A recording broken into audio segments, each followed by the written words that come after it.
Et à la fois, quand on voit l'état de l'économie aujourd'hui et la crise que nous traversons, est-ce qu'on peut vraiment se permettre de faire plus aussi vite, tout de suite ? Je crois que justement, cette crise du Covid a permis aux gens de comprendre déjà le lien qu'il y avait entre la crise du coronavirus et l'environnement, l'artificialisation des sols, et en fait de comprendre que l'État peut, quand il y a une menace qui pèse sur l'humanité, prendre des vraies mesures. Clouer des avions au sol, interdire des gens de sortir de chez eux, passer 1 an pour trouver seulement un vaccin, mettre de l'argent public sur la table. Donc en fait, même si on peut critiquer évidemment comment s'est passée la gestion de cette crise d'un point de vue gouvernemental, il y a eu des actions concrètes qui ont été mises en place. Donc on se rend compte que si pour le climat il n'y a pas cette urgence-là, c'est une question de volonté.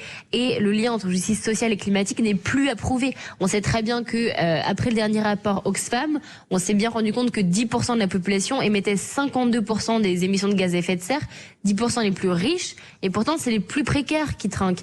Donc quelque part, je pense que c'est au contraire, le moment, comme disait Bruno Latour, se saisir d'une crise, si c'est pas apprendre et tirer des leçons de cette crise, alors c'est gâcher une crise et c'est très grave. Je crois que c'est